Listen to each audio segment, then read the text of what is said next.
السلام عليكم ورحمة الله تعالى وبركاته. الزول في الله والأحباب، ومرحبا بكم في عدد جديد من حصتكم فرغ قلبكم ديريكت لايف من قناة مغاربية. تحية لكم وكل كما راكم إن شاء الله تكونوا بخير بصحة وعافية. اليوم كما شفتوا مع خونا حسين مغاربية، يعني فتحت المجال خونا ناصر باش الناس تتفاعلت دونك إن شاء الله تكونوا بردتوا قلبكم إن شاء الله. يعني العديد من الناس اللي ما كفاهمش الحظ أنهم يتصلوا هذا الأسبوع قدروا يتصلوا، خاصة في حصة حسين كان عدد كبير الله يبارك صافي بليزير. أما في الحصة هذه كوم كاين أحداث بزاف يا خالتي، دونك حيزيد يتقلص شوية مجال المكالمات، وتسمحوا لنا لأننا لازمتنا نحكيو على الوضع هذا ولازمتنا نناقشوه مع بعضنا، وكل واحد من بعد عنده فكرة وهو يحكم. زيد نذكر باللي يعني احنا ما نشنا متجهين عنا جهة ولا جهة، الناس كل مرحبا بها، اللي عنده رأي اللي عنده كذا ما عندناش مشكل ولا نقصيو طرف على طرف، نحترموا الناس كامل. هذا خاطينا بعيد كل البعد اننا نقصيو. اولا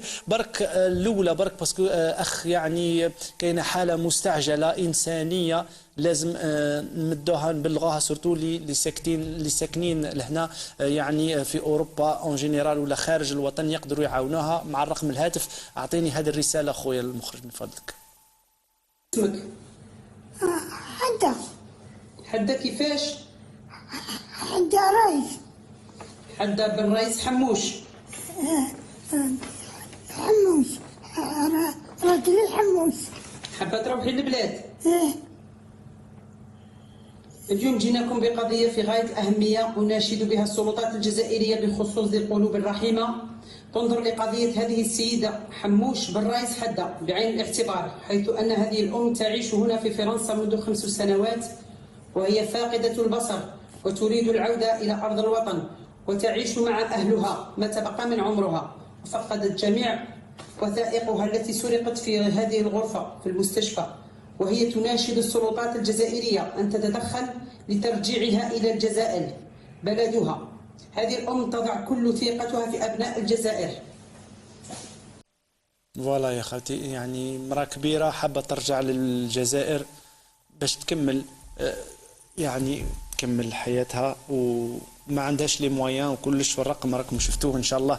يعني اتصلوا الاخوه بالقنصليه، اتصلوا بالالجيري، ما كان نزيدوا نخشوا في لي ديتاي، حابين باش يعاونوها يشريوا لها بيي ولا يشوفوا لها كيفاه هي بعدها. مع اني يعني خلينا لكم الرقم وشفتوه، اذا تحاولوا تتصلوا ولا حتى كلمه خير ولا كذا على الاقل احنا بلغنا. مع اني كما قلت لكم ساعات تشوف كما شفت الخبر في سطيف خويا المخرج كان تقدر تحط لنا في الصوره شيء، يعني ساعات الانسان يتعجب. الطائره الجويه الجزائريه تغادر مطار 8 يناير 45 شبه فارغه قبل 4 ساعات من موعدها. أغلب المسافرين ضيعوا رحلتهم وعطلة المغتربين تتحول إلى الكابوس. يعني الطيارات فارغين، ساعات الطيارات صح ما فهمناش وعلاه عياو يبدلوا لي ديريكتور يهبطوا يطلعوا يخلطوا، طيارات قاعدين يروحوا ويجيوا فارغين.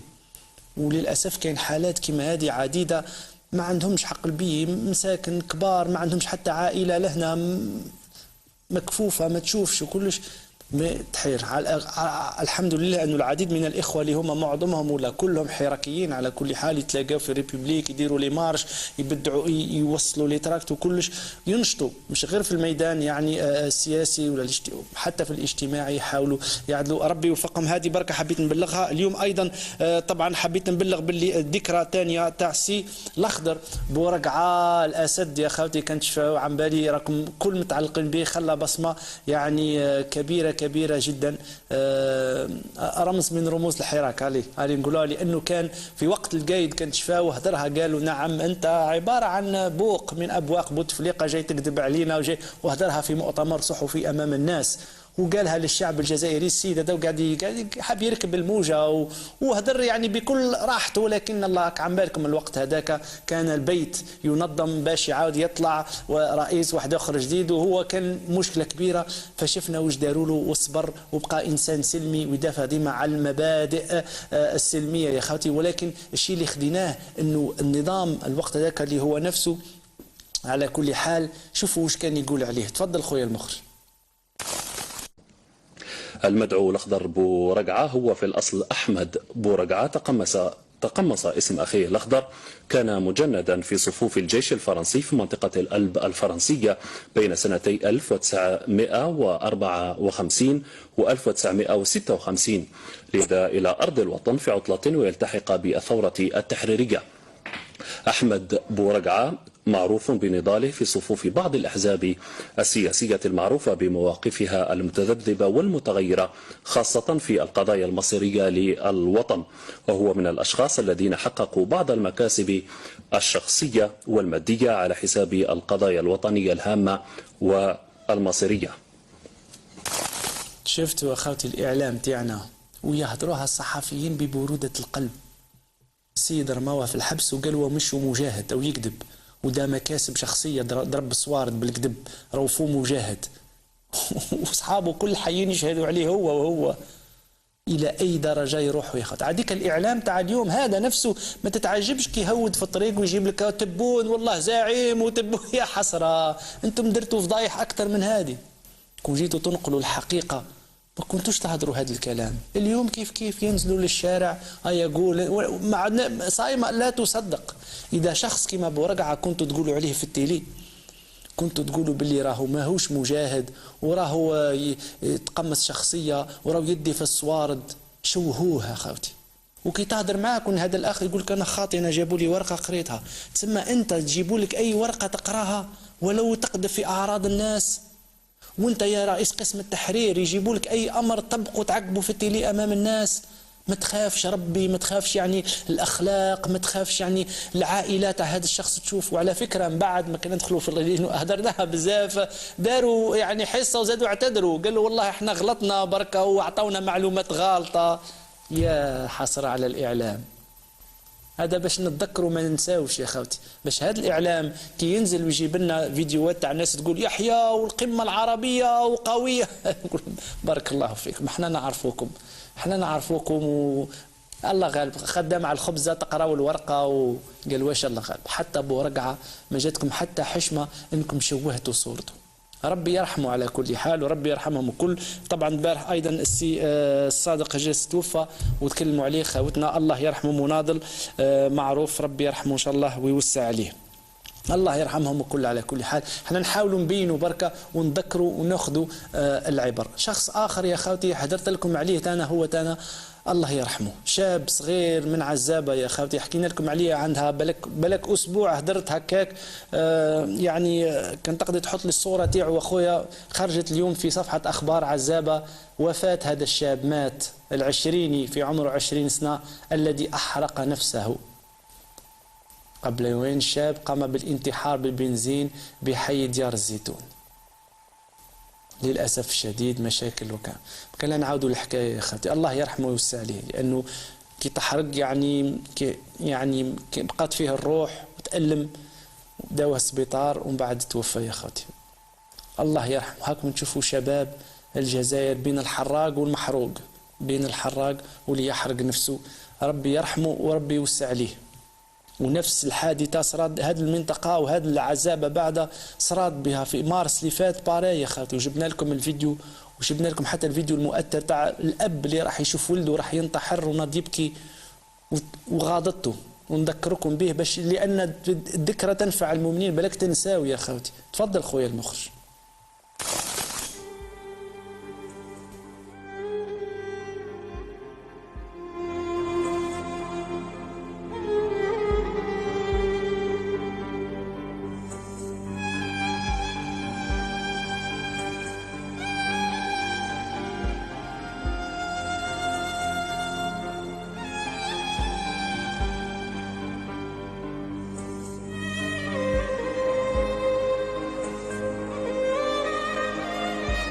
والله أنا عندي درك بدا 5 سنين ولا نكرر. هاي 5 سنين وين رايح؟ ما عنده لا دار لا خدمة. يبكي في الرجال تشوف بعينك. ايوا حرام عليهم، يوم في ربعه مسات ربي يعلم بهم. وقت هذاك 4 شباب ما لباوش الطلب، دونك هذا يشوف على هذا يا خوتي، يقول لك والله قاعدين هنا باطل، مرمدوا فينا باطل، الوالدين مرمدين. فهذاك الشاب اللي شفناه الاول يا خوتي 20 سنه للاسف الشديد هو دارها، بالك هذوما ما داروهاش لكن هو دارها. وقته شبابنا يعطيو له شويه امل وشويه توعيه ويديروا له قمه عربيه، هو تانا قمه شبابيه هكا يجيبوهم ويلقاو ليش سيدي شعارات كما القمه العربيه، سنفعل وسنعمل وسنفعل، شعارات. ربي يرحمهم يا خاوتي، ربي يرحمهم. شفتوا عدنا نحكيو على الموت عقب برك، مات فلان دور مات يزرب عقب الاخبار وكانهم مشهم ارواح. نورمالمون كانوا يهضروا عليه في التيلي ويشوفوا علاه، وهذا الظاهره اللي تفشات في الجزائر. علاه الشباب يقتل في روحه، علاه هذا الضغط الاجتماعي الكبير، علاه مش هم قانعين بوش قاعد يدير الزعيم عمي تبون، علاه غير اللي يعيط مسكين في التليفون احنا لاباس بينا، وهذا اللي حرق روحه مسكين. علاه نعم ماشي تبون اللي قال له احرق روحك، ولكن تبون اللي ما عطاهش امل، تبون اللي ما زرعش فيه الامل. كون لقى بالك مشاريع سور بلاس باينه قدامه اكيد ولا يحرق روحه. لا علينا. المهم سي تبون الزعيم كان يقول لنا وقتها البارح ولا لو البارح بركه بعد قرارات القمه هذه الكلمه اللي نعاودها وما نشبعوش منها. تفضل خويا المخرج. القضية الفلسطينية نتبعها أنا شخصيا أولا. ثانيا القضية الفلسطينية نتبعها أنا شخص، خليوها عليا أنا ندبر راسي في القضية. وقلنا هذه تسمى كلمة تبقى إن شاء الله في التاريخ. إن شاء الله سي تبون راهو يتبع، لأنه صفحات تاع غزة اليوم راهي نشرت فيديو جديد يا سي تبون. إن شاء الله تكون متبع برك، إن شاء الله تكون متبع بركة ونشوفوا وش راح تدير. تفضل خويا المخرج. غزة صفحة غزة ناو ولا غزة اليوم هاي وش نشرت، تفضل.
نعم يا خوتي، غزة قاعدين يقصفوا فيها.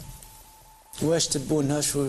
قول لهم هذيك، طل عليهم من البالكون قول لهم هذاك تشوفوا واش ندير فيكم، ولا دير تصريح ولا دير تويتر. خمال ساعات كي يموت جندي في جبل دير عليه تويتر بروح ولا بكل تكتب له تويتر ربي يرحمك. ولا هنا واش كاين؟ لا حدث يا اخي. البارح الشعب لليوم كنت هود يقول لك اعطيه الصحه هدر على غزه. واش كاين؟ احنا ننتظروا غدوه كاش ما نسمعوا واش عدد ولا كاش ما دار رابط ولا واش كاين يا خاوتي. اخي قلنا لكم شعارات، دوك يقول لك هذه هي القضيه. استناو مارس الجاي في الاجتماع القمه الجايه نحكيوا عليها ان شاء الله. وين حتكون في السعوديه الله اعلم، نحكيوا عليها ان شاء الله. هي والبارح بركه كانت قمه. ما هي الاجراء؟ وش تغير يا خاوتي؟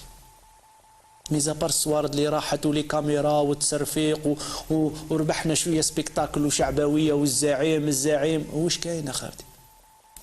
نزيدوا غدوه ان شاء الله السبت.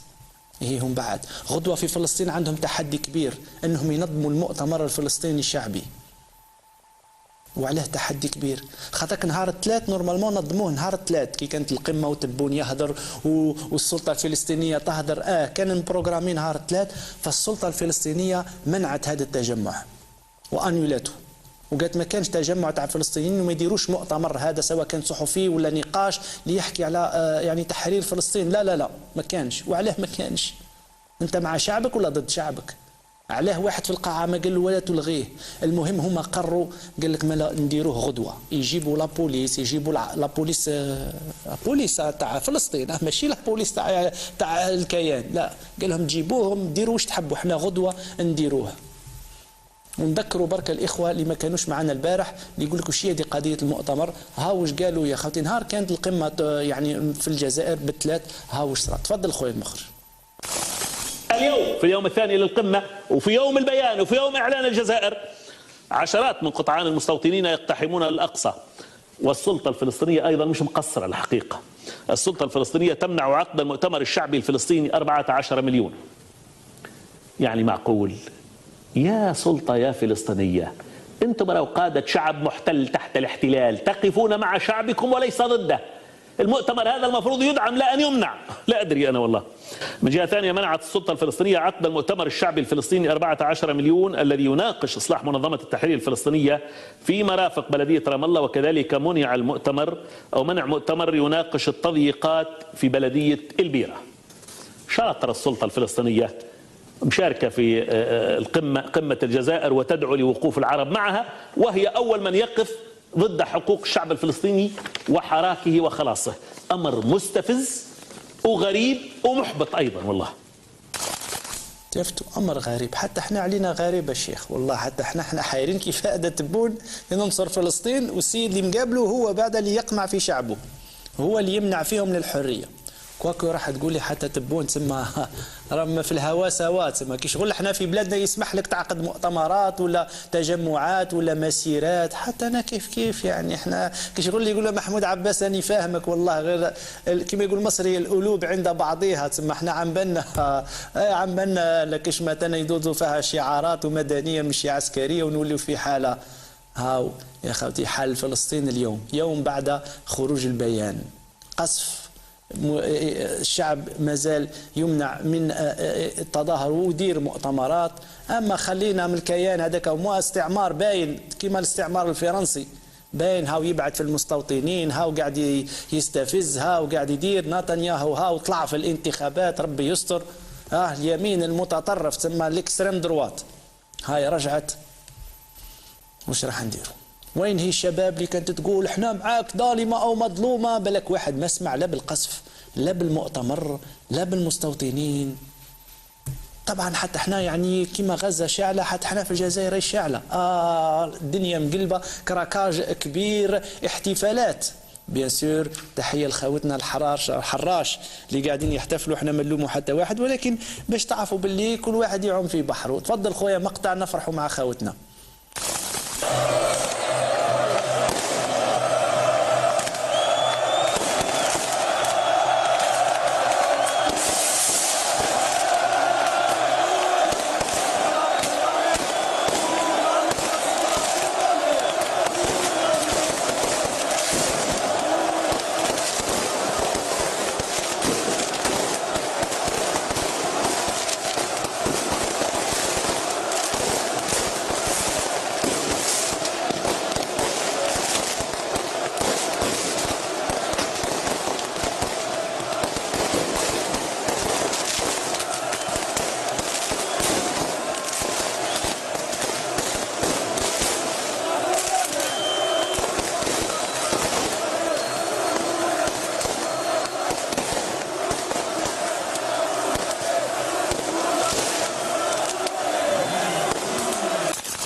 ربي يدوم الفرحة، احتفال كبير. الحراش هذا عيد، هذا عيد ميلاد 91 من تأسيسها، الله أعلم حاجة كيما هك.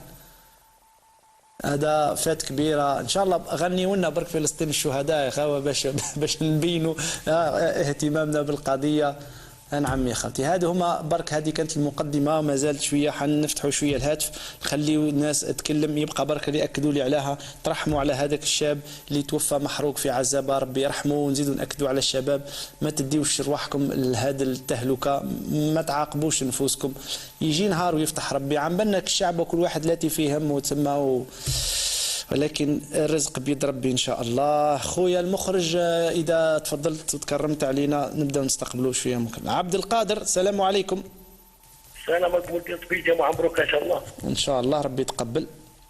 الله يحفظك ان شاء الله، يحفظ وليداتك ان شاء الله. امين. ما تقاطعنيش، يرحم والديك وبيك خويا. الله يرحم المجاهدين والمجاهدين الأحرار والسودانات تاع التسعينات والحيرات، الله يفرج عليهم ان شاء الله، الله يسرحهم. ولدي لطفي صار قضيه فلسطين صار اذا كما التسعينات عندنا بالارهاب. فلسطين يخدموا الارهاب في التسعينات، في النهار يخدموا مع الدوله وبالليل يخدموا مع الارهاب. هذه هي فلسطين. فلسطين ما تتقدش، ما نعرفوش كلام ربي يكون عينه يكون نصرها. خاطر ماهمش على حق. كما بالتسعينات كون كانوا على حق ونستنوا بربي. وهذا الناس اللي يقول لك ودي تحيا فلسطين والتبون يقول لك ودي انا مع فلسطين، يقولوا حرروا الشعب الجزائري، حرروا تاع التسعينات، حرروا المساكين. وانا مسؤول على كلامي كاع الرئاسه العرب كاع اللي يديروا لارينو على يديروا لينو على فلسطين عرب لهم يخرجوا باليهود، قال عطاهم الحد. هذو يكتوا الميت ويروحوا في جنازته. هذو صاروا كيما الجنود هذوك تاع الجيش هذوك قال لك ما عطاوناش حقنا. امين شكون اللي داولها؟ كون جمال شكون اللي داها؟ امين شكون اللي داولها؟ يونس. هذو كسبتهم الدوله اولاد المساكين اولاد الناس هذو وزيدوا الاخر والاخر تاع الجيش هذو والله يعطوهم كاع حاتم مسعود والله ما يقبل لهم ربي خاطر هذا ظلموا الناس. واش يعطيهم ما سمعتش. هذا خيانه هذا النظام.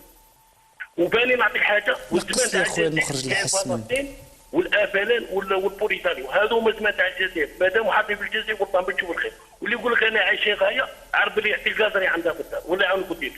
بارك الله فيك. والله ما كنت نسمعك مليح، ما قدرتش حتى نفهم ايش تقول، ولكن سمعت قلت الجيش يعطيهم طريحه ولا منع شيء، والله ما نقدرش حتى نرد عليك لاني ما سمعتش مليح. على كل حال معليش نواصلوا مكالمه اخرى خويا المخرج. سي مخلوف مرحبا بك. الله يسلمك سي لطفي. اهلا وسهلا. اهلا عليكم السلام. لاباس الحمد لله.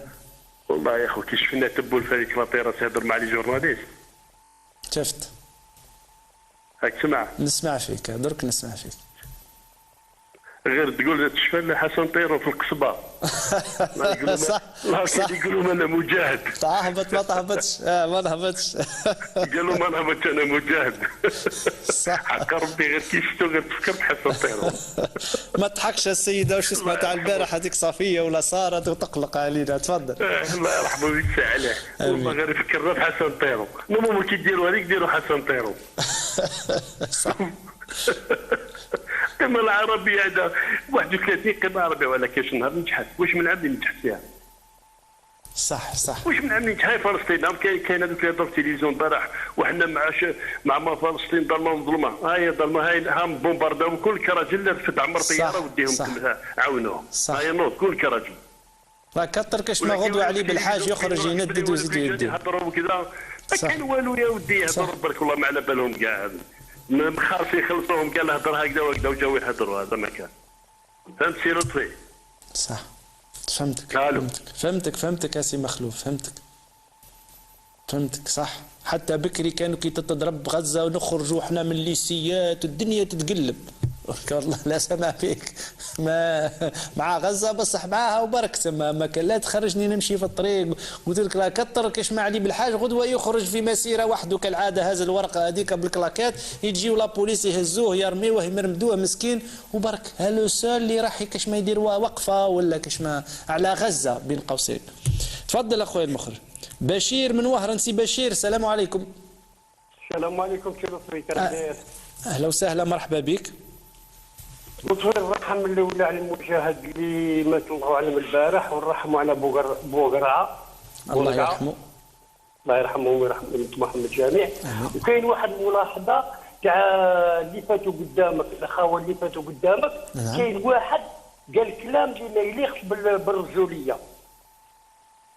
ما يليقش بالرجوليه حبيبي. هذا يعرفوه ما يعرفوا الدرجي تاعه. قال كلام بالك ما على بالك دوك الجمال تاعك يقولوا قال واحد الكلام اللي ما يليقش بالرجوليه. هذا علاش ما يديروا في الخط الاحمر كيسموه. بغيت تقول زيد تبون ولا ابا تبون ولا زيد كذا ولا كذا الله يسهل عليك. بس علاش كاين عائلات والله ما سمعت واش قال سي بشير. شو قلت لي؟ ما سمعتش واش قال هذه في الحصه تاعي. قال كلام ما يليقش بالرجوليه ماشي في الحصه تاعك ماشي في الحصه اللي يحبوك في بالي تاع راسك يقول لك ماشي راسي لا الحصه اللي قال نقول لك حاشاك قدرك من الحجم للتحت. في الحصه اللي قبلي. هذا انا ما نقدر معاكم قال ودي هذا قطعوه هذا ما تعاودش تهضر. في لطفي. فهمتك اسي بشير، عندك الحق، فهمتك. شكرا ليك. نروحوا لكمال بعد نرجع للتعليق تاع خونا بشير. سلام سي كمال، انت وزو. سي كمال. الو. السلام عليكم خويا كمال. يا سي كمال مرحبا بك، راك معنا على المباشر. ايه صافا. لاباس الحمد لله. الحمد لله. الحمد لله. الحمد لله. تفضل يا كمال نسمعوك. بغيت نقول لك انا على تبونا هذا فلسطين واش تاع الحلب ما يقدرش يجيرها يجري هو فلسطين واش بيه. وبالك يقدر يا اخويا الحليب ما قدر لهاش، بالك يقدر فلسطين وعلاه لا، وانت تدريش يا سي كمال. راح سي كمال. المهم نواصلوا. خونا بشير هدر جوستومون ساعات ناس يدخلوا كما قال هو، قالوا كلام لا يليق. الله غالب هذا هو الديريكت يا خوتي، تما يفك الله غالب كاين حوايج فيهم ايجابيات بزاف، بس ساعات كاين سلبيات. يخش لك واحد على المباشر ويبدا يقول كلام ما الله غالب. احنا حابين جوستومون المغاربيه يعني وشوفوا القنوات الاخرين وما يديروهاش.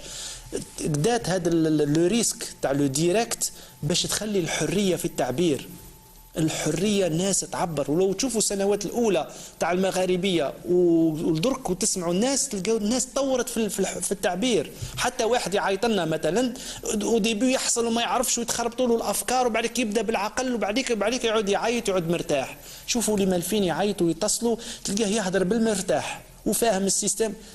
اوبليجي سينو شعبنا ما يتعلمش. احنا رباونا ما نعرفوا لا الديريكت، ما نعرفوش حتى نهضروا، ما نعرفوش حتى نقولوا حريه التعبير. حتى بعض الناس مساكن كي يعيطوا يقول اسمعني حنهضر بس ما تقصنيش. علاه نقصك؟ خاطرك تربينا انه يقص لك ويقطع عليك الهضره وما يخليكش تهضر. الهضره بالنسبه لهم يعني ممنوعه في بلادنا. داير انا حضرت واحد الفيديو خويا المخرج نقول لك ويناه رقم 25 دوك يحضروا يعني ناس في الجزائر انه يعبر بحريه ما كانش ما يعرفش، وحتى اللي يسمعوه ما يخليوهش. شوفوا واش صرا في احتفالات نوفمبر زعما في باريكا، جاوا الاحتفالات واول خطره يتلاقاو مع المير وليزيلو وكلش، فخرج واحد وقال لهم يا المير ويكذبوا عليك هاد ليزيلو ما يخدموش وكذا وكذا. شوفوا واش صرا. تفضل خويا المخرج. ديبتية تاع باريكا كل خوانا. الآن ندعو الشيخ الإمام للتقدم وقراءة فاتحة الكتاب ترحما على أرواح شهدائنا الأبرار. 22 عضو في بلدية قايد وعندنا 7 نواب وواحد مريض هم كل خوانا. أعوذ بالله من الشيطان الرجيم. شفتوا خالتي؟ هاو علاه الإخوة يقولك ما تقاطعنيش، يخاف تصرالو كيمك. ما زالت حرية التعبير ممنوعة. يا أخي السيد قاعد يسب مشو قاعد يسب، هاز حجرة مشو هاز حديدة، قاعد يهدر مع المسؤولين اللي ما يشوفهمش. وش قاعد تقول؟ قاعد نقول باللي ها ما يخدموش وها كذا. بقرة الحمد لله. واش الشيخ القرآن يعلى به صوت الحق، ما تديروش باش تغبطي به صوت الحق. خلي يعبر، خليه يهدر. احنا للاسف تربينا كيما هكا خالتي، نخافوا نهضروا وعم بالك كنت تهدر يقصوك، وعم بالك حتى الهضره ما عندك ما تدير باها، فرباونا ان نسكتوا. دونك ساعات كي نديروا الديريكت في المغاربيه كان اللي مسكين ما يعرفش يهدر، دونك يروح يسب ولا يروح يطيح، وحنا نعتذروا طبعا كل خطره. هذا نغلقوا القوس يا خالتي ونزيدوا نعتذروا مره اخرى. يعني ساعات الله غالبا لازم نصبروا على بعضنا ونواصلوا الحصه. وكنا في ال11 اخويا مخرج، كنا في ال11 رانا كي نلوطوا. اليوم بعد النشره القناه الوطنيه الجزائريه تفتخر انها مش راح تدير مشروع، وانما جات بلاد اخرى راح تدير في بلادها مشروع. شكون هي؟ قطر. يعني شوف الصوره اخويا المخرج ده عندك الله اعلم. فوالا قلنا باللي مشروع مستشفى جزائري قطري الماني. الله الله الله الله، جزائري بالدرجه الاولى وقطري الماني. طبعا هما بالنسبه لهم يقول لك ما شراكه، فتقول له القطري مستفيد من وش كي يدير معك شراكه في سبيطار؟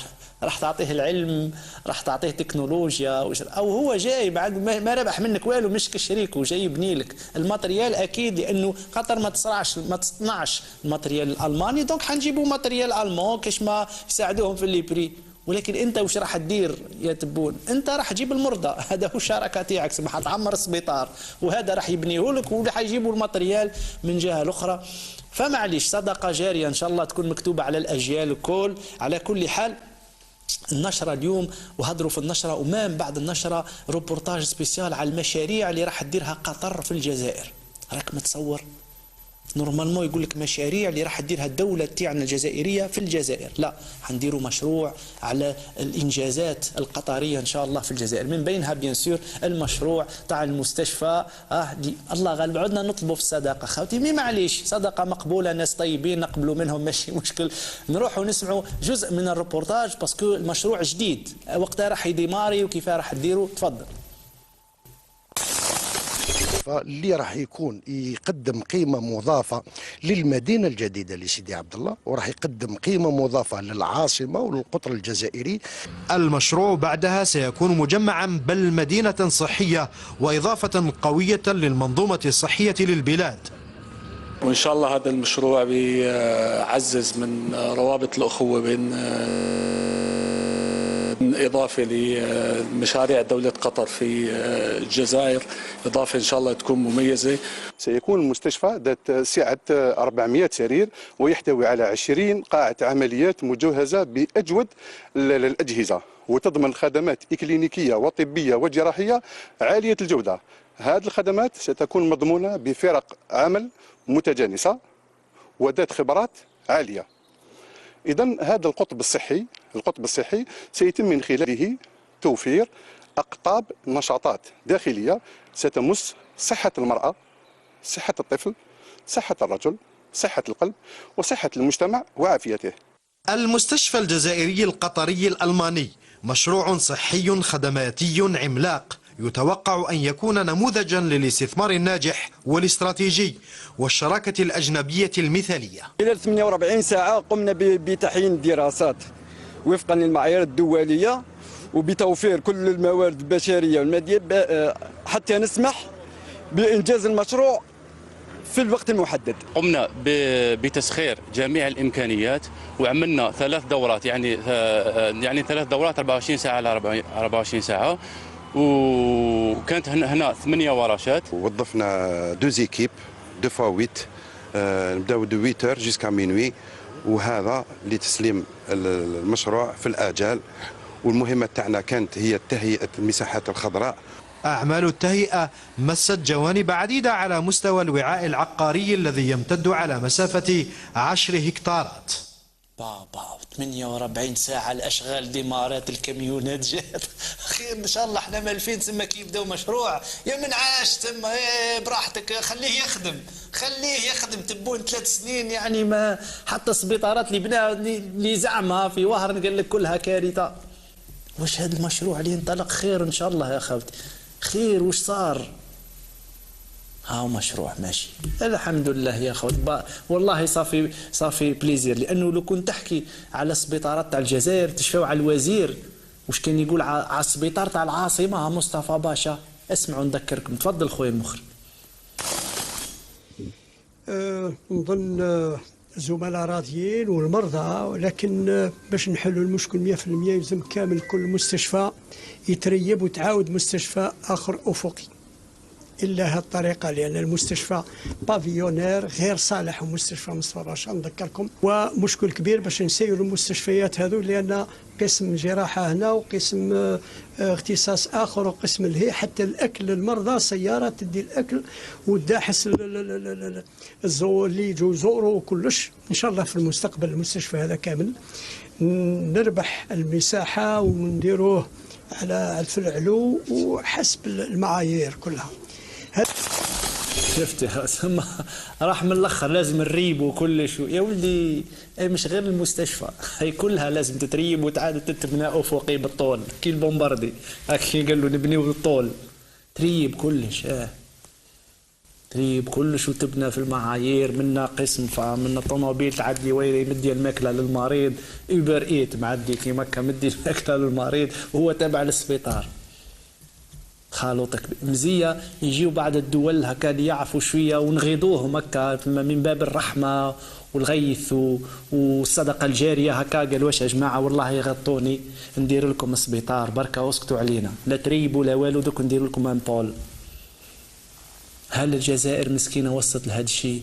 هل الحراك دار؟ هل ماتوا الشهداء باش تجي دوله اخرى مع احتراماتنا ليهم القطريين وماشي مشكل، لكن هل وصلت بينا لهذا الشيء؟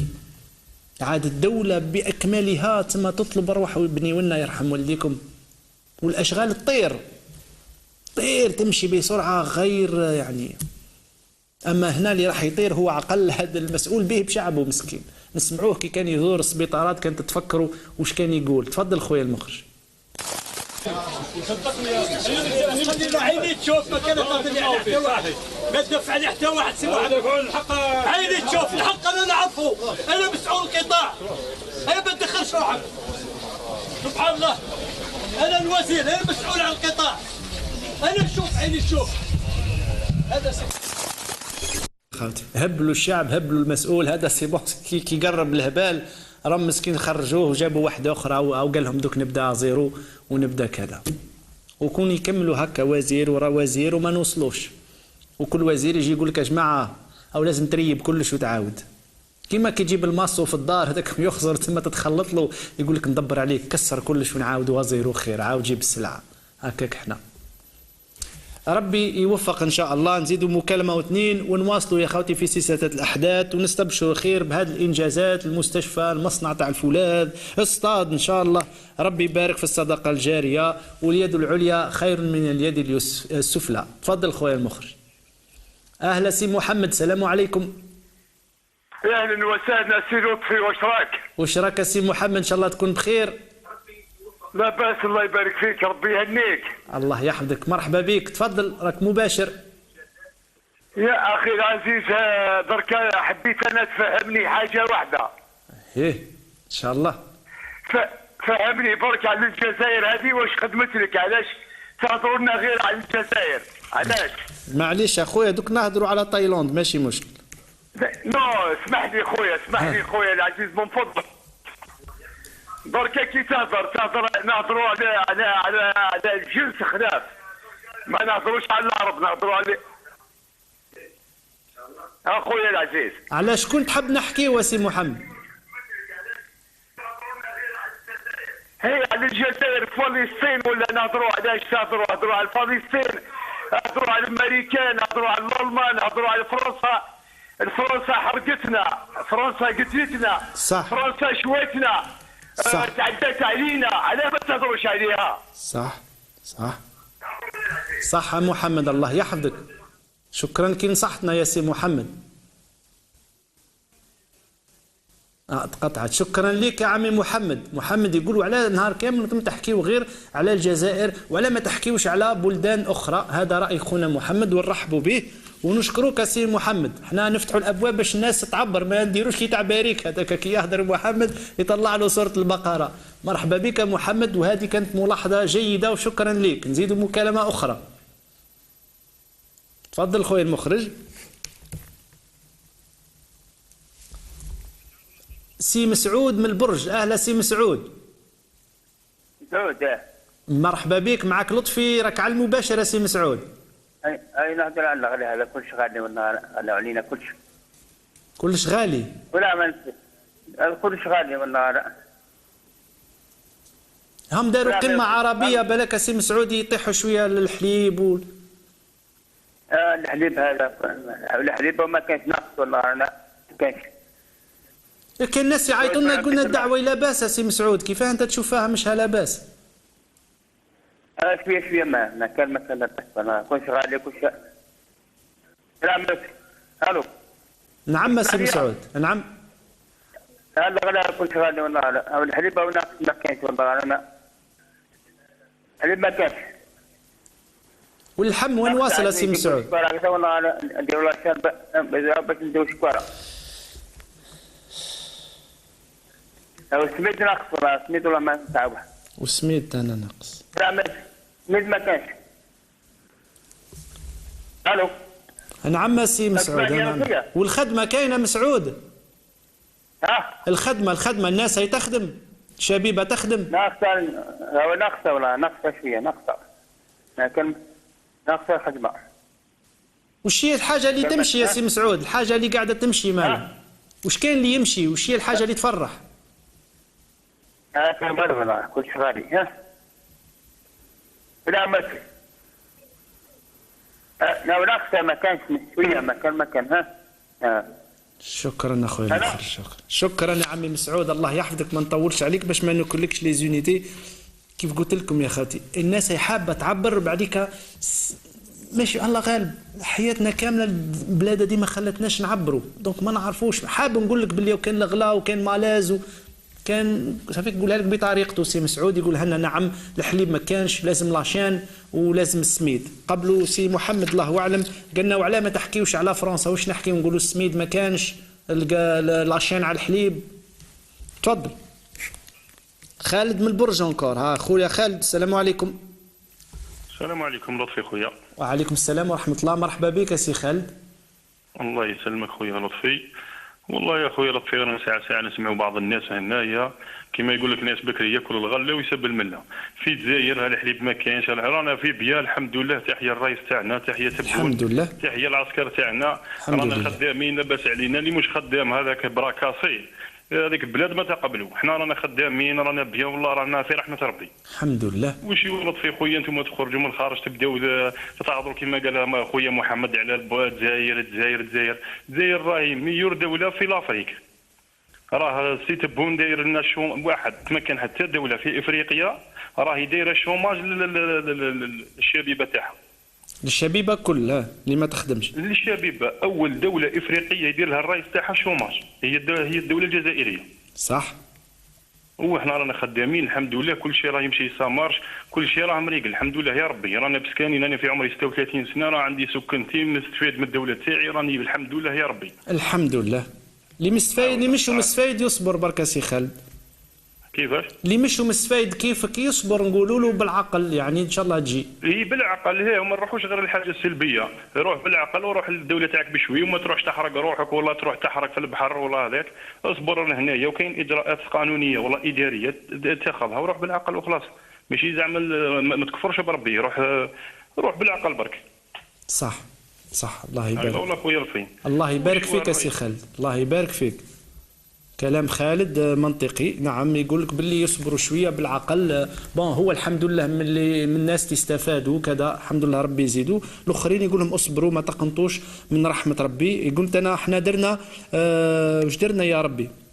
درنا منحة البطالة لفئة معينة، طبعا ما يقدرش تبون يديرها للشبيبة كل هذوك 1,200,000 ولا 300. الفئة بشروط أقل من 40 سنة، اللي مشوا مكاتب يروحوا في لاسيورونس، اللي مشوا فسي فري سا ريدوي. ولكن خونا خالد يقول مهما يكون تعتبر منحة. سي فري كو بوتفليقه قبله دار اكثر، دار لونساج ما يمدلكش 1,200,000 يمدلك 400 200 مليون تشري طوموبيل وسلال قال لهم تزوجوا بها خلاص، مشروع كبير. ولكن الله غالب الشعب ما نعرف عليه يغير في بوتفليقه، وهو كان يمدلو اكثر ما مدلو تبون. ولكن ما عليناش، انتو نحبسوا لهنا ونحترموا اراء الناس كامل. وعلى ذكر خونا خالد اللي يعني يحس روحه انه بيان في الجزائر، وحنا نفرحوا له ونفرحوا للفئه هذه. احنا فقط نتضامنوا اخويا خالد يعني مع الناس اللي يحسوا روحهم ما همش بيان. اكيد انهم كاين ناس يعني يحسوا روحهم ما همش بيان، الله غالب كيما هكا يحسوا باللي الدنيا غاليه ما كانش مستقبل. وعلى مثال على ذلك شفنا هذه السيده حكينا عليها الاسبوع اللي فات، سيده يعني اخويا خالد يعني هي هك ربما شافت روحها مش بيان كما العديد من الناس، فقررت الهجره في القوارب. اي بورتون يعني هي عندها نفس المعطيات كيما انت، بلادنا ملاحه وتبون عطاهم بطاله، ربما حبت مستقبل، ربما حبت حريه الكلام والتعبير. طبعا احد الابناء خويا المخرج تعطينا الصوره تاعو اسمه ريان، ما نقولوش اللقمه طبعا التحفظ بركه، هذا اسمه ريان اخويا خالد، هذا ريان الصوره تاعو، الله ينور ان شاء الله. ولا وهذه صوره اخرى لريان يا اخويا خالد، مع الاسف في مصلحه حفظ الجثث.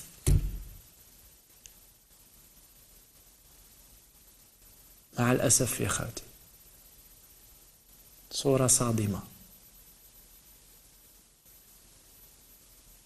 خالد خونا استفاد، ريان للأسف هو والعائلة تاعو لم يستفيدوا وحسوا أنهم لن يستفيدوا فقرروا يريسكيو.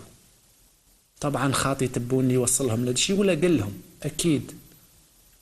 هاي البراءة يا خالتي. ولكن في لو ميم مومون ربما كان تبون لاتي بعقد القمة العربية. تمنينا أنه تبون الزعيم تاعنا يهتم بهذه الفئة من اللي جاء منذ 3 سنوات. أكيد 1000% أنه يكون يهتم بهذه الفئة. كانت هذه العائلة ما تقتنعش بالهجرة. أكيد أنه كان لاتي بأمور أخرى أهم، تنظيم الألعاب، القمة العربية، كما قال هو إن شاء الله فلسطين. لكن هذه الفئة همشت لدرجة أنها راحت لشيء سيء. وهل هذه حالة خاصة؟ برك أخوتي احنا قلنا خونا خالد كون جات هذه حالة خاصة نحمد ربي ونقولوا معليش قدر الله مشى. حالات أخرى يعني خويا المخرج تفضل الصورة اللي وراها. مياه البحر طلفت جثة الخلوق محمد. شوف مليحة خالد معاه. شوف هذاك مازال صغير، مازال صغير أخويا خالد. قادر تقول لي وعلاه ما يهدروش ويقولوا لهم صح هذا الكلام اللي انت ربما راح تقول لي علاه رئيس دولة ما خرجش يهدر معاه؟ علاه ما قالش كيما على فلسطين هادو الشبيبة خليوهم علي أنا؟ هذا الزعيم اللي ما يهتمش بهذه الطبقة علاه ما 3 سنين نقولوا العام الأول كان لاتي بأمور مهمة والعام الثاني جوسكا كون زعيم يخلي أبنائه ما يلفظ فيهم البحر. هاو المنطق، هاو علاه احنا تغيضنا، يغيضونا هاد الشباب، يغيضونا هاد الشباب. مش غير شباب، هذا هم دراري. هذا تلفظ البحر مسكين الله يرحمه. وأنني معاك خالد أنت الحمد لله استفدت. هذا أكيد إذا استفاد وما راحش، وأكيد أنه اللي استفاد ما يخممش كيما اللي ما استفادش. احنا حبينا أنه الرئيس البلاد يكون رئيس جامع ويهتم بالمريض والضعيف والفقير والمحتاج والمدبريمي واللي كاره مسكين واللي ريسكي بعمره. في الصورة اللي وراه نسمعوا تنا الإخوة هضروا على هذا الشاب وكتبوا خروج الجثة الرابعة في حادثة 16 أكتوبر. ولينا كما تاريخ وجغرافيا حادثة 16 أكتوبر تاع عين تيموشنت وهران. مياه البحر طلفت جثة الشاب محمد عراش ابن حي كذا وكذا ولا يتشلف. محمد الذي كان مفقود منذ أكثر من 15 يوم من دون أن يظهر له أي أثر. شفت أخويا خالد، شفت ولا قلبنا يتقطع. خونا قلنا أحكيوا على فرنسا مع احتراماتنا، يموت واحد في فرنسا ولا يموت فرنسي احتراماتنا احنا بيا صونام كما يقولوا. بس انا اللي يهمني هذا خويا العزيز، هذا ولد بلادي مسكين اللي يموت نحكي عليه من الصباح لليل وما تكفيش. المشكلة انه في بلادنا ما يحكيوش عليه خلاص. خويا خالد اسمح لي فيكسيت عليك وانا كمثال ونحترمك، علاه الاعلام تاعنا ما يحكيش على هذا الشباب؟ سيدي المغاربية تحكي بزاف على هذه المشاكل، معليش تكثرت بزاف صح. الاعلام تاعنا علاه ما تعيطلوش وتقولوا انتم ما تحكيوش خلاص على هذا الشباب؟ حتى الانجازات اللي تحكيوهم تاع قطر اللي جات تبني، ولا تجيبوا لنا دحدوح يهدر على زيطوط يدي سوارد وامير دي زاده ويدي حكايات تاع فيسبوك، او عن والله يدي سوارد من اليوتيوب والاخر يقول له لا من تويتر. وهادم ما تحكيش عليهم. هذه الاخبار المهمه منذ 16 اكتوبر فلوكه مودره، منذ 15 يوم يفركتوا عليهم ساكن حتى يلفظوا البحر. هيا انتم مشكم جايين تديوها. وين لامارين والجيش تاعنا اللي يشري من روسيا وتحيا الجيش مش قادر يلقى تسمى فلوكه تاع فيها ما نعرف قداه عبد تقلبت في البحر. البارح ولا البارح شفنا من اسبانيا يشوفوا الفلوكه خارجه في الرادار وجايه ويروحوا ينترسبتيوها. احنا الجيش القوي تاعنا وينك؟ راني رحت جبت واحد الحراكي بعثوا لنا كتب في الفيسبوك، احنا رحنا جبناه هبطناه ونعت لكم باللي احنا رجال. الحراكي جبتوه بالروح ما قدرتوش حتى تخرجوها من البحر، حتى يلفظها البحر. في الصورة اللي وراها خويا المخرج نزيدو نشوفوا مجموعة من الأطفال يا خاوتي، واش تانا خاوتي، مجموعة مفقودين في هذيك الحادثة تاع عين تيموشنت ولا تاع تاع الأستاذ، وهذم كيفاه اخويا خالد، ونبقاو هكا نعتو في اللي عد كنا نعتو لي فوتو تاع لي جان هكا يبانوا دي جان، واحد هاز دخان واحد كذا نقولوا جان، دركا عدنا نعتو لي فوتو تاع لي بيبي اطفال مساكن ابرياء. علاه ما يخرجش الرئيس ويقول لهم يا خاوتي يا الاولياء يرحم والديكم يا نبوس لكم رجليكم، ما اصبروا. علاه يقولها خالد في قناة المغاربية؟ علاه المسؤول هذا اللي يهدر في قمة العربية ومع فلسطين وسنفعل، علاه ما تديرش الهضرة هذه مع شعبك؟ علاه حتى يجي خالد في قناة المغاربية ويقول للشعب اصبروا ما تقنطوش وما تحرقوش؟ هذه هي خالد اللي تغيظنا احنا، ويعطيك الصحة كي قلتها، لكن علاه ما يقولهاش المسؤول تاع البلاد؟ نزيدوا معليش اخويا المخرج، زيدني في الصورة اللي وراها الله يحفظك، هام هاد مزوج ايضا يفركتوا عليهم يا خالتي. يعني هذا نتاع 16 اكتوبر تانا اطفال صغار خالتي حطينا وهدرنا عليهم، هم مفقودين يا مفقودين، يرحم والديك تبون ابعت بابور ابعت لامارين يفركتوا عليهم، هم في اللي ما وصلوش ما بعدوش، هم اللي راحوا معاهم البحر ويلفظ في الجثث ما همش بعاد. لكن تبون لاتي بالقمة العربية ولاتي بإنقاذ لبنان، إن شاء الله اللي ينقذهم إن شاء الله، وإن شاء الله خاوتنا لبنان ما احنا معنا، لكن حتى ربي يقول لك الأقرب فالأقرب، ابدأ بالناس اللي أنت مسؤول عليهم.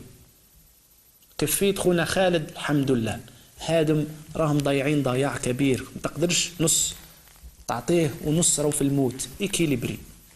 وإلا قال واش سني مع قطر كيما بنات لك مسجد تكمل تتهلا فينا كل كيما رانا خاوتي، وبلاد كامله ان شاء الله تطلع لي غراتسيال يطلعوا في السمانه الاولى بعد.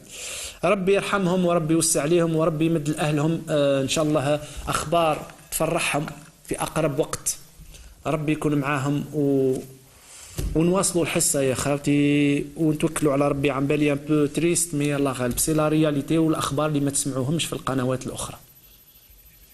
خونا أكلي من أيثور ثيران، مرحبا بك سي أكلي. السلام عليكم. وعليكم السلام ورحمة الله. في كل مكان. السلام على كل المناضلين، السلام على اللي رافدين غاية الحق واللي نابذين الظلم والطغيان في هذا الوطن. الله عز وجل هناك حديث للرسول عليه الصلاة والسلام عندما تكلم على شاهد الزور، وقالوا الصحابة رضوان الله عليهم قالوا تمنينا لو يسكت الناس هذو اللي تشهد شهادة الزور، اللي تقول رانا ملاح، والرسول صلى الله عليه وسلم قال الا وشهاده الزور الا وشهاده الزور، وقاعد يتكرر فيها. اعلم اخي انك اللي راك تمدح في هذا النظام انك تشهد شهاده الزور، لانه هذا الصور والله دموع بغاو يطيحوا لي.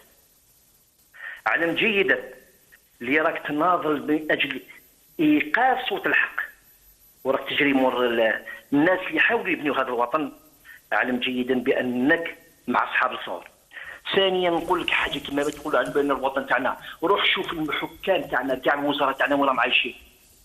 احنا كما نقولوا احنا رايحين للخدمه، احنا راهم يخدموا والعروض تاعهم كاع في اوروبا وخاصه في فرنسا. اذا لاي بلد ينتموا، اذا كان يحبوا بلادهم يباتوا يقعدوا هنا، ولكن يا هيهات هم وطنهم فرنسا، هنا يجوا ينهبوا ثروات الوطن ويمدوها لغمة سائغة للمستعمر القديم. إذا كان ما راكمش تعتبروا ربي يهدينا، نولي خاوتي لا دياسبورا في الخارج. متى تجتمعون؟ متى تجتمعون لتجدون حل؟ متى؟ Quand est-ce que vous allez trouver une solution au moins entre vous؟ والله غير يؤسفني أنه لا دياسبورا قاعدة تتفرج. السلام عليكم. وعليكم السلام سي أكلي. برك نذكروك أخويا أكلي لأنه نحترموا خونا خالد يتكلم، ما شهدش شهد زور، هو صح يحس أنه لا بأس، مش قاعد يكذب، لكن أنت حبيت تفهمه برك باللي راهو ماهوش يعني الكلام صحيح، برك باش ما نتهموش خونا خالد ما يقلقش علينا، احنا نحترموا كل المتصلين تاع القناة.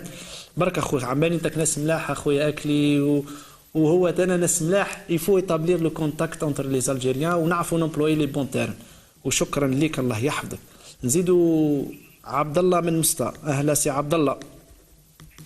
الله يسلمك خويا لطفي. مرحبا بك، ان شاء الله تكون بخير. السلام عليكم. الله يحفظك خويا، لاباس الحمد لله. راك دايرها الى حصه احسن حصه في التلفزيون الجزائري. ربي يحفظك يا خويا. والله غوما ندير هكا نصيب تبون قمه العربيه قمه العربيه قمه العربيه، ما فهمناش يا خويا، والله ما فهمنا كاع. وهذا خويا خالد هذا ما نعادلو ولا حتى نعاونوه. اللي قال لك انا ملاح انا لاباس ورايا، ما كاين والو يا خويا لطفي، والله ما كاين والو. الناس راهي تهرب من البلاد، الناس راهي تموت كل يوم. سورتو جهتكم كثرت بزاف سي عبد الله. كثرت بزاف كل يوم. ها هنايا عندها في واد الخير في واد الخير ماموله سيدي علي 15 واحد جبدوها موت. 15 سمعنا بها. 15 جبدوها موتة.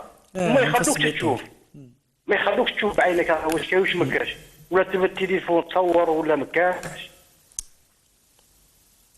خليوكش حتى تصور باش تجبدهم عن بالي. اقل ممنوع من عن باكن، ما تضربش كاع، ما يفيقوا كاع.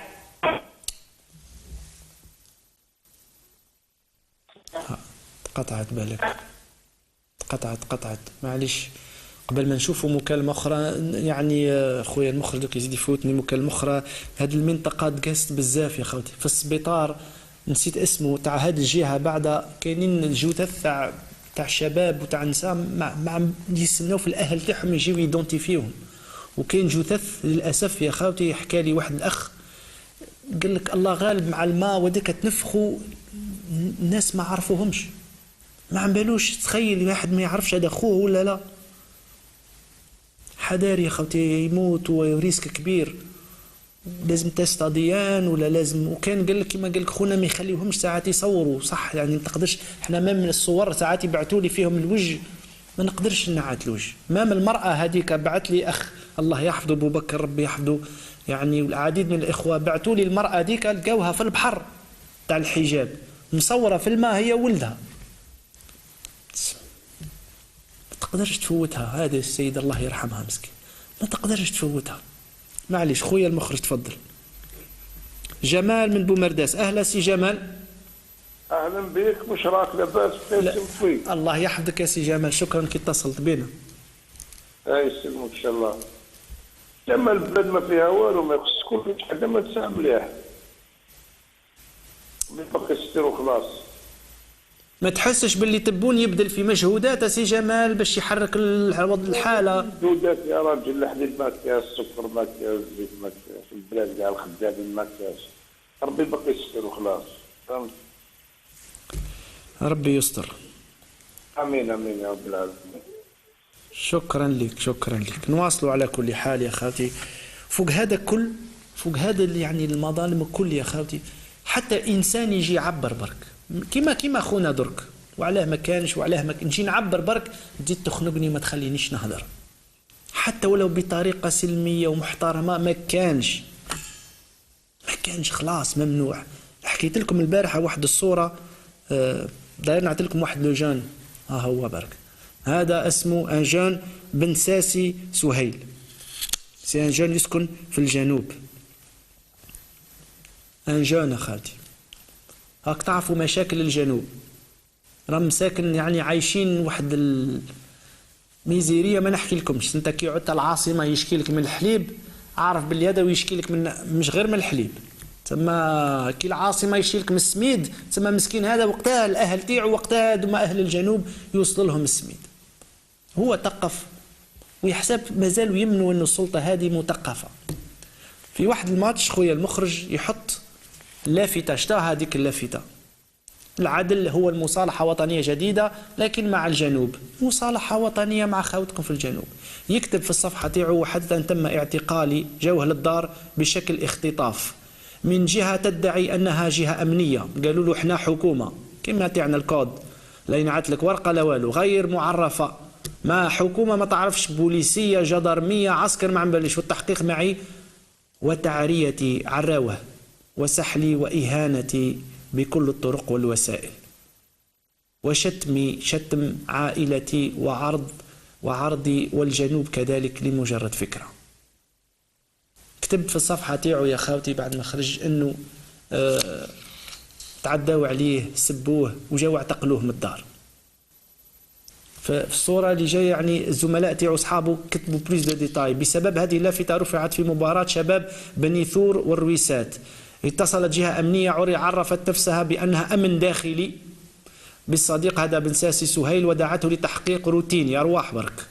عند انتهائه من العمل ليختطف بعدها، كي رجع للدار جابوه ويقاد لمكان مجهول، يضرب، يسحل، يجرد من ملابسه عراوه، ويتعرض لأشكال التعنيف المعنوي والمتعلق بعائلته، ثم يرمى على الرابعة صباحا، 4 الصباح في الرومبوان في محور دوران قرب منزله. رماوه هكاك عراوه ورماوه ضربوه. الغريب أن التحقيق كان حول اللافتة التي ترمي لإيصال رسالة ونصح حول واقع الجنوب، ويكون التحقيق نافيا لهذا المطلب، حيث قيل له صراحة: من أنتم حتى تطالبون بشراكة سياسية؟ شكون أنتم؟ شغل مش جزائريين، شكون أنتم حتى تطالبوا بشراكة سياسية؟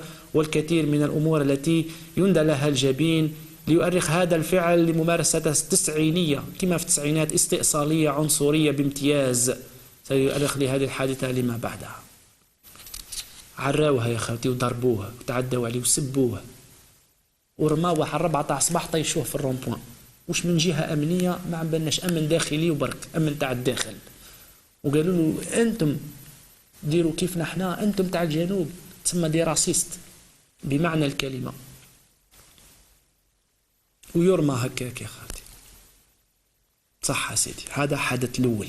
الثاني، هذا ما كان جهات يعني يقدر تتصل بشكون؟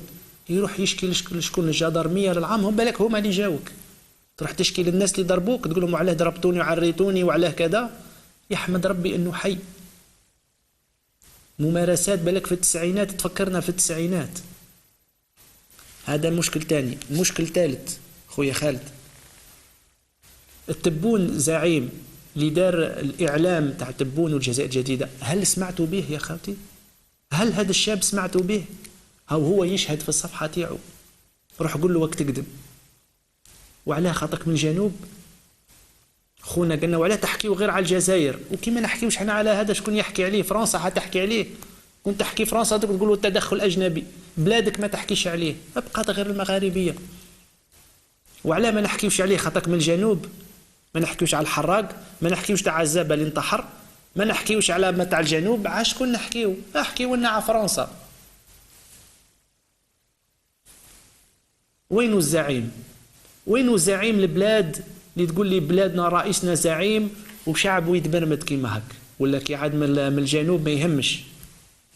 المؤمن اللي حتى ولو هو لاباس، خلينا من المؤمن باش ما ندخلش في الإيمان، الراجل، العبد، الإنسان، البشر، حتى ولو هو لاباس، كي يشوف واحد مضرور يحن قلبه ويرق، يعني بالفطرة يرفض الظلم. اللي يشوف الظلم ويدور عارفه نسمع كان ربي خلق كينا في كيما هك ونفخ فينا من روحه كيما هك، فينا ديك الفطرة تاع ننكر الظلم إلا إذا يا لطيف. فمحال ننساو ونتركوا خاوتنا كيما هك. أمر مؤسف. إن شاء الله هذه القضية يسمعوا بها الناس. على كل حال جديدة القضية، عندها يومين، وإن شاء الله يا خوتي مش راح نقولوا إن شاء الله العدل والعدالة وشكون يداه وشكون يضربه الله أعلم. هذه الجزائر الجديدة. ونزيدوا مالكريسا بالك خويا المخرج، بالك نستقبلوا مكالمة واثنين، معليش بالك نستقبلوا مكالمة واثنين باش كسروا الريتم لأنه أصبح حزين بزاف. وهذه المعلومة إن شاء الله بركة أخوتنا في الجنوب يبلغوا له السلام ويقولوا باليوم كاينين ناس مهما يكون دعاوا لك بالخير وتكلموا عليك خاطرك أنت جزائري وحنا ندافعوا على الجزائريين مهما كان جهتك جنوب ولا شمال ولا قبايلي ولا عربي ولا شاوي، احنا ما نمشيوش بهذه العنصرية. هذا شاب جزائري وأنا يا أخوي خالد نحترم رأيك وأنت راك عايش كما قلت الدولة وبيان والله غير ربي يزيدك من الله، نقولها لك من قلبي. لكن صدقني والله أنا ما نسوحاش روحي بيان ولو عايش في أوروبا كي نشوف خاوتي كيما هاك. ما نعرف علاه، ما نسوحاش روحي بيان خلاص. والعديد نعرف ناس راهم عايشين والله خير من آلاف من الناس في نعمة ما تقدرش تتصورها، ويحس روحه مسكين بايت ليلة كحلة خاطك خاوته هادما في الجنوب ولا في الشمال ولا في الجزائر مرمدين كيما. واسمحوا لي على كل حال. اسمح لي يا خويا المخرج والله اسمح لي، تفضل. عمر الله أعلم. أيمن اسمح لي، يقول له يسمح لي اللي فات هذاك. أيمن من ألجي. أيمن. السلام عليكم. وعليكم السلام أخويا أيمن، أهلا وسهلا. واش راك يا البركة؟ لاباس أخويا والله ربي يحفظك أخويا أيمن، إن شاء الله تكون بخير. الحمد لله. الحمد لله. والله غير حدنا منين نبداو، المشاكل راهم كبار. شفت. بون نبداو التظاهرة العربية القمة. القمة العربية. قمة أخويا خالد، ما تقولش تظاهر دي قمة. القمة العربية داروها وصرفوا دراهم باش يشروا الشرعية بيان سور. ايوه هذا راي، نعم العديد من الناس يقولوا هك. بيان سور يشروا الشرعية. وفيما يخص المنحة تاع البطالة اللي طلعت المورا لبعض الجزائريين، نعطيك مثال بطبيب. الطبيب المتمكن الطبيب المتمكن كي تروح داوي عنده ما يعطيكش باراسيتامول، يلقى علاج للمرض تاعك. صح. يا المنحة هذه عندها أعراض جانبية، دير الخمول، دير الكسل. فهمتك. عندنا دي زيفي سكوندير. والحراقة هذو الله يرحمهم اللي راحوا غرقوا في البحر، راني نتساءل واش من الحاجة اللي خلاتهم يهربوا من البلاد هذه ويقبلوا يموتوا في البحر، على بالهم بلي البحر واعر. صح. يروحوا بفلوكة فيها الريسك، فلوكة ما عاد تشوفها بالعين تخاف تركب فوق الفلوكة هذيك. صح. ويروحوا ويريسكيو. واش من الحاجة اللي خلاتو؟ احنا رانا بسوريا، رانا في حرب. كي تشوف واحد السوري حرق الله يكون معهم ان شاء الله، هرب من الميليشيات وبشر الاسد وهرب من الموت، تهرب من الموت للموت. احنا تسمى جزائري يروح حراق يريسكي في البحر، يعني الامر ليس بالهين، ليس بالامر الهين. صح، ريسك كبير. دوك احنا يا شيخ لطفي، احنا البلاد هذه ما كاش مشروع تاع الصح. كاين خطاب شعبوي، كاين يعني دوله زعما هاد اليامات العام هذا الاخر دير زعما حاجه انجازات هكذا، باش ماشي انجازات يعني تاع دوله مؤسسات ولا انجازات يعني شغل مسرحيه. ما كاش يعني هكذا دراسات معمقه تحس بلي عندك دوله وعندك عداله وعندك كاع خطابات رنانه. دوكا نقول لك الوقت. شكرا لك اخر مكالمه، سمحوا لي الخوة، شكرا لك. حبيت نعقب اكبر عدد. اخويا المخرج نروحوا ديريكت للفيديو رقم 28 قبل ما تحطوا فوالا لو طون بريباريه، باش لانه لازم نختموا، لانه الحصه فوالا ما نقدرش نختموها كل خطره على دارنيير مينوت، وانا نحضر يعني احداث كثيره. انا برك للناس كيقول لك تبون زعيم، تبون مثلا خونا اي انسان يعيط وحنا نحبوه، من حقك تحبوه، هذا رايك وهذه الديمقراطيه. بس حنا اليوم جبت لك فيديو تاع انسان قعد مع تبون فاس فاس، قعد معاه هو في كرسي هي، وتبون اعطاه وعد، قال له القضيه تاعك وتاعكم والفئه تاعكم كما فلسطين انا نتهلا فيها. قال له نعطيك وعد، ونسمعوا يا خويا شهاده تاع شخص يعني وفئه مش غير وحده على هذا الوعد وعلى هذا الزعيم، هل يوفي بوعده ولا لا؟ تفضل خويا المخرج. رسالتي متوجهه لرئيس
من ناس في المجتمع مع اولادنا، رانا باغيين نروبوزو ها بزاف بركاته.